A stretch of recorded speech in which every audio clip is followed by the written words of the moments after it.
દાહોદ જિલ્લા કક્ષાના 80માં સ્વતંત્રતા દિવસની સુખસર ખાતે ભવ્ય ઉજવણી. સુખસર ખાતે રાજ્યમંત્રી શ્રી પીસી બરંડાના અધ્યક્ષસ્થાને 80માં સ્વતંત્રતા દિવસની ગૌરવપૂર્ણ ઉજવણી કરવામાં આવી. મંત્રીશ્રીએ રાષ્ટ્રીય ધ્વજ ફરકાવી સલામી આપી. ત્યારબાદ મંત્રીશ્રી, કલેક્ટર શ્રી સુરભી ગૌતમ અને ઇન્ચાર્જ એસપી જગદીશ ભંડારી દ્વારા પરેડ નિરીક્ષણ કરવામાં આવ્યું. મંત્રી શ્રી પીસી બરંડાએ શહીદોને નમન કરી દેશની એકતા, અખંડિતતા અને 2047ના વિકસિત ભારતના સંકલ્પને સાકાર કરવા આહ્વાન કર્યું. તેમણે છેવાડાના માનવી સુધી કલ્યાણકારી યોજના પહોંચાડવા અને ખેડૂતોને પ્રાકૃતિક ખેતી અપનાવવા અનુરોધ કર્યો. સુખસર અને દાહોદ જિલ્લાના વિકાસ માટે ₹25 લાખનો ચેક કલેક્ટરશ્રીને અર્પણ કરાયો. સાંસ્કૃતિક સ્પર્ધાના વિજેતા પૈકી પ્રથમ મોડેલ સ્કૂલ વાંગડ ફતેપુરા, દ્વિતીય કસ્તુરબા ગાંધી બાલિકા વિદ્યાલય બલૈયા, તૃતીય નૂતન માધ્યમિક શાળા.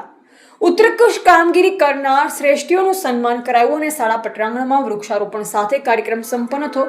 આ પ્રસંગે સાંસદ શ્રી જસવંતસિંહ ભાભોર, જિલ્લા પંચાયત પ્રમુખ શ્રી ગમાબેન મોહનિયા, ધારાસભ્ય શ્રી મહેન્દ્રભાઈ ભાભોર સહિત ઉચ્ચ અધિકારીઓને મોટી સંખ્યામાં ગ્રામજનો ઉપસ્થિત રહ્યા હતા.